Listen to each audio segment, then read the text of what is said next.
ఈరోజు విషయం ఏంటంటే, నాకు ఒక ఇన్సిడెంట్ ద్వారా ఆహ్, అంటే నాకు తెలియకుండానే కొన్ని మాటలు చెప్పడం జరిగింది.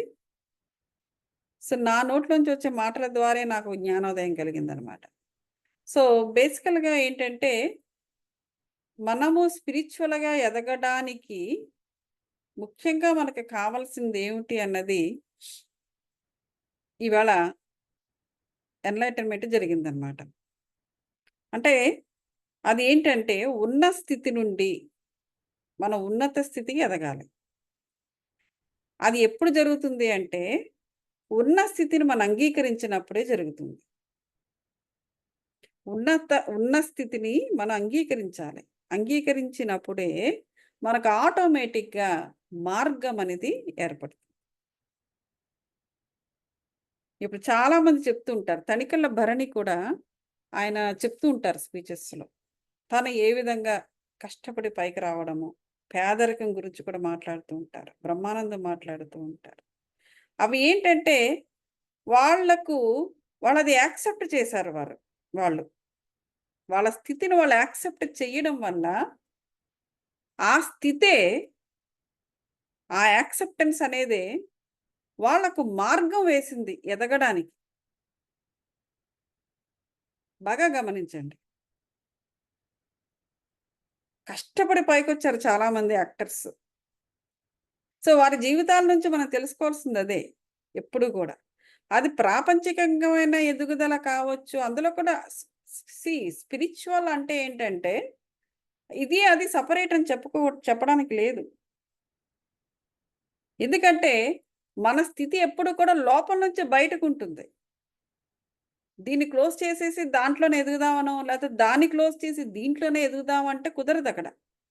ఆ 2 కూడా బ్యాలెన్స్ చేసుకోవాలి మనము. సో, సిగ్నల్ ఎప్పుడూ కూడా లోపల నుంచి బయటకి. బయట నుంచి వచ్చిన సిగ్నల్స్ మనం లోపల పెట్టుకుంటే ఏ ఉద్ధరణ జరగదు. లోపలది ఎదగదు. ఈ లోపలది ఎదిగినప్పుడే బయట కూడా మన ఎదుగుదల ఉంటుంది. దానికి మనకి ఇంపార్టెంట్‌గా ఉండవలసిందేంటంటే, ఉన్న స్థితిని మనం అంగీకరించడమే. అది. ఎప్పటికప్పుడు మనం ఉన్న స్థితిని అంగీకరిస్తుండేటప్పుడు, మనం ఆటోమేటిక్‌గా కొత్త మార్గాన్ని వేసుకుంటూ, మళ్ళీ మన ఇటుకలు పేర్చుకుంటూ ఉంటాం. బిల్డింగ్ జరుగుతూ ఉంటుంది. అప్పుడు ఎదుగుతూ ఉంటాం. చాలామంది చూడండి హ్యాపీగా ఉండాలి మేము. మేము హ్యాపీగా ఉండాలి. మాకు హ్యాపీనెస్ కావాలి. హ్యాపీనెస్ కావాలి. హ్యాపీనెస్ కావాలి. మేము హ్యాపీగా ఉన్నాము. హ్యాపీనెస్ కావాలని మాటి మాటికి ఎఫర్మేషన్ ఇచ్చుకుంటూ ఉంటారు. ఈవెన్ ఎఫర్మేషన్స్ ఇస్తూ ఉంటారు. హ్యాపీనెస్ కోసము ఆహ్, ఆహ్, తన్నలాడుకుంటూ ఉంటారు. ఎందుకలా జరుగుతుంది? నా ప్రశ్న. ఎందుకంటే, నువ్వెందుకు అంతలా వెంపర్లాడుతున్నావు హ్యాపీనెస్, హ్యాపీనెస్, హ్యాపీనెస్ అని? అంటే అర్థం ఏంటి? నీకు హ్యాపీనెస్ లేదు అని కదా నువ్వు అక్కడ నీ యొక్క స్థితిని ఆ విధంగా నువ్వు అర్థం చేసుకుంటున్నావు నువ్వు.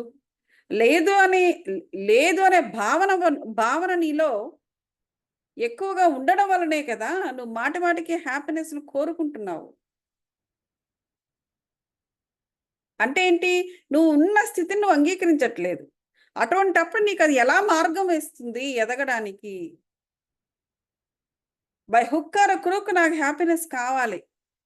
ఎక్కడ సమృద్ధి ఉంటే నాకక్కడి నుంచి ఆ హ్యాపీనెస్ కావాలి. ఇది ఎప్పుడూ కూడా స్వార్థపూరితమైనదది. ఎఫర్మేషన్ ఇస్తే చేస్తుందేమో. నేచర్ ఎలా చేస్తుందో నాది ఐ డోంట్ నో. ఆ టైంకి అది టెంపరరీ అది. నీ ఎదుగుదల అనేది ఎప్పుడూ కూడా శాశ్వతంగా ఉండాలి. టెంపరరీగా కాదు. టెంపరరీగా వచ్చేవన్నీ కూడా అలా వచ్చి అలా వెళ్ళిపోతాయి. మళ్ళీ అక్కడే ఉంటారు మానవులు. ఎక్కడ వేసిన గొంగళి అక్కడే ఉంటుంది. ఎదుగుతున్నామనే భ్రమ మాత్రమే. You are not creating anything new.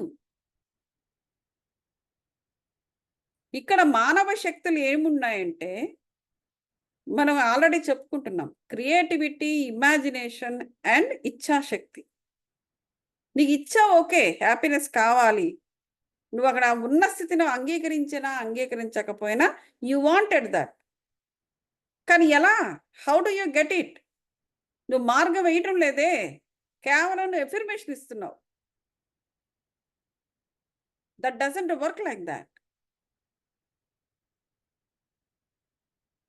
So creativity అనే దానికి మేనిఫెస్ట్ చేయాలి.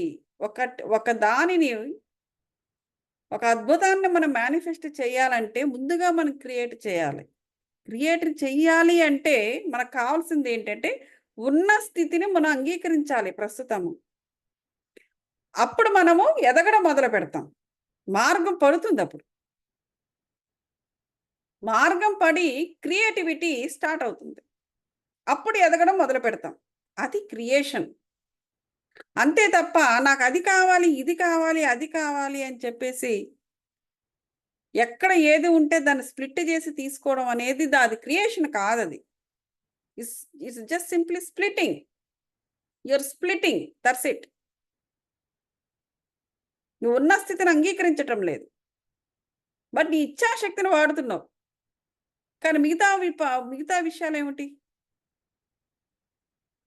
సో మనకి ముఖ్యంగా ఈ సెకండ్ ప్రిన్సిపల్ ఏం చెప్తుందంటే క్లారిటీ. నీకు ఏమి కావాలో దాన్ని క్రియేట్ చేసుకోవాలి. నువ్వు క్రియేట్ చేసుకోవాలి అంటే ఈ విషయాన్ని కూడా మనము దృష్టిలో పెట్టుకోవాలి. దీన్ని కూడా మనం కన్సిడరేషన్లోకి తీసుకోవాలి. సో అందుచేత మనం ఈరోజు ఈ విషయం గురించి మనం మాట్లాడుకోవడం అనేది జరిగింది. దీనిపైన ఏమైనా ప్రశ్నలు ఉంటే అడగవచ్చు.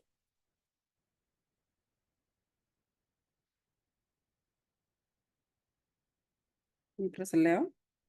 లేకపోతే మనం ఇక్కడికి లాగా ఆపుదాం. అయితే మళ్ళీ మనము రేపు ఫ్రైడే కదా, ఫ్రైడే ఉంటున్నారా అందరూ? ఉంటామండి. మీరు